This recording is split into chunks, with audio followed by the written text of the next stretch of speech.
I am obsessed. Ever since the Barbie movie released and it became insanely trendy to like Barbie again, I've been enjoying a wonderful trip down nostalgia lane. My childhood friends and I played with Barbies all the time since our parents forbade us from playing with Bratz dolls out of fear of their innocent daughters turning into drama-hungry, cakey makeup-faced monsters.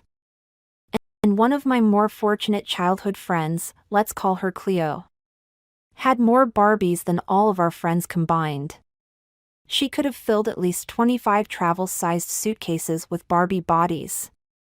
I mean, airport security would have had so many questions, but you get the idea.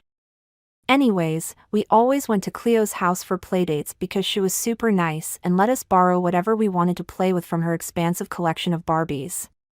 So one day, my friends and I went over to Cleo's house like we always did to play Barbies. And let me just say right here right now that it was an amazing pretend session.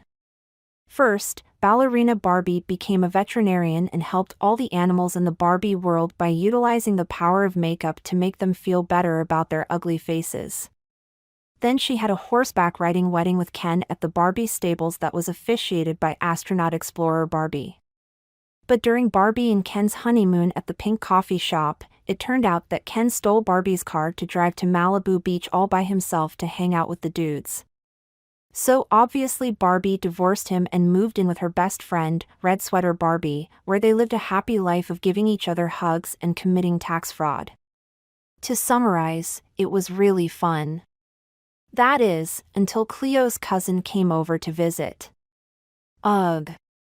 Let's say that Cleo's cousin's name was Richard. And we all know what the nickname for that name is.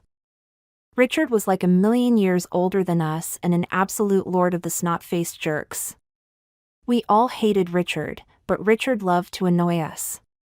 When Cleo's mom called everyone downstairs for lunch, Richard was unusually quiet. He shoved down his lunch and left the table after a few minutes. We thought it was great that we didn't have to deal with Richard and could eat our lunch in peace. Oh, how naive we were.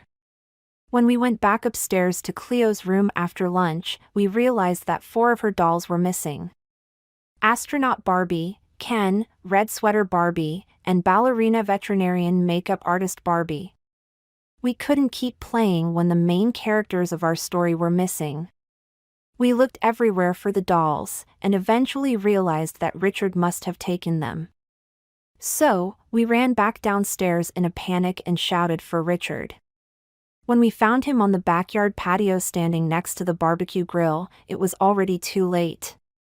Barbies belong on the Barbie, he said in a fake Aussie accent before bursting into maniacal laughter.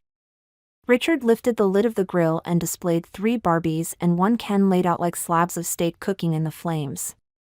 We freaked out. I'll never forget the smell of melting plastic or how loud Cleo's mom screamed at Richard when she found out what he did. Ha! Such a fun childhood memory. Drop a comment below to share what you thought about the Barbie movie. And please like and share this video. Subscribe to my channel to see more chaotic animated stories.